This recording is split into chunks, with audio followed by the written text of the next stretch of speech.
How's it going, guys? I'm Michael Laplanet from Laplanet Arts, and today I'm reviewing the Panasonic Lumix G7.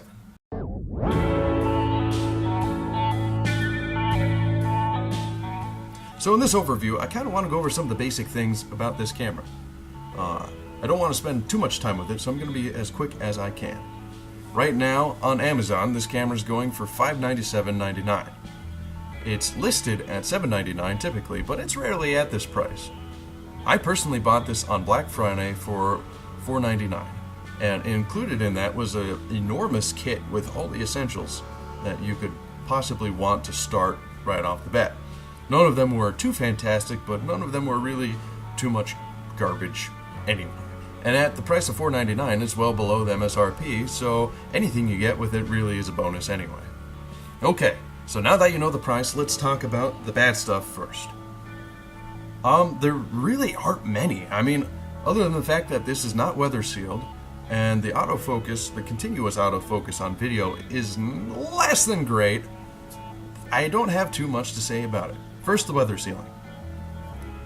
Without it being weather sealed, you can't really take it out in the rain or mess around on the beach too much near the water or go out in the snow or anything like that without risking damaging the camera. Now, the GH5, which is the step up from this camera, usually runs at least $200 to $300 more at best. And that's pretty much what the step up includes, is the fact that you're weather sealed and you have an improved continuous autofocus in the video. Now, where the continuous autofocus may be an issue is if you're a vlogger that kind of move around with your camera a lot, where you're kind of like moving it up and down and around you and you're walking with it, then the camera needs to compensate for the movements in its focus.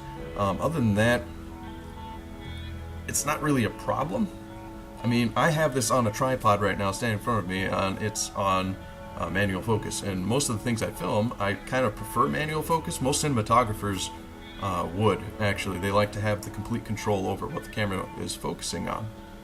Now, that is, to me, a small problem, and to some it's make or break, but even in vlogging, I mean, I use this camera for vlogs and video reviews anyway, so I don't see the issue. Weatherproofing, I wish I had weatherproofing, but in order to get that, it has to go up $300. One other thing I've heard people complain about is that this camera doesn't have unlimited video recording time. It limits it at 30 minutes, which I've heard that you can fix. It's kind of a software thing. It's not like the camera itself is limited. It's just kind of like a firmware issue. The GH5, again, doesn't have that limit. So, I mean, I don't see... That's more of what you need the camera for, honestly. If you're shooting long moments at weddings or ceremonies or anything like that, if you need a continuous recording for a long period of time, then sure, that will be an issue. But most film projects you work on, if you're doing more than a 30-minute clip in one shot, then you probably need a crazier camera anyway. Okay, with the dirt aside, I love this camera. It's amazing. I mean, let's start with the kit lens. The kit lens they give you, for once, is not garbage town. It's actually a decent lens that you would want to keep around. The 14 to 42 offers a decent enough range. While you can't go super far with it, it does have nice glass on it. The focal points are very clear, and then if you want that nice bokeh effect, you get that as well. Now, one of the biggest things about this camera, and the biggest selling point I think for most people, is the fact that it has 4K footage, and it is glorious. It's really nice. I like it. I mean, it's 4K. What's there not to like? It records at an impressive 100 megabytes a second, which is rather large. So get yourself a good SD card, and not just one with high capacity, but one that has a high write speed to it as well. Keep that in mind.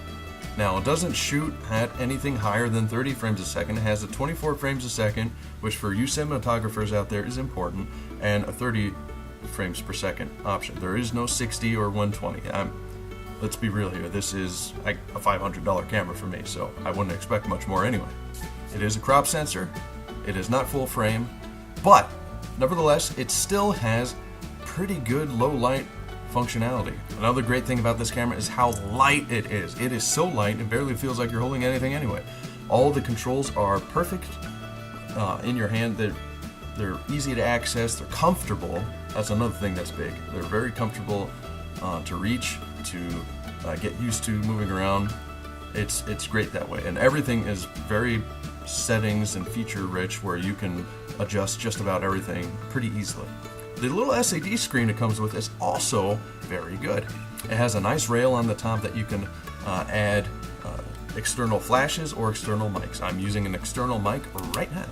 Another big selling feature I think on this camera is the fact that it has a flip out screen that swivels. Or you can reach above you and adjust the screen down and look ahead. You can do all kinds of things. There's nice versatility with it, which a lot of cameras just in general don't have. A lot of the other competitors' cameras in the price point that it's in have just a little tilt screen. That's the word I'm looking for.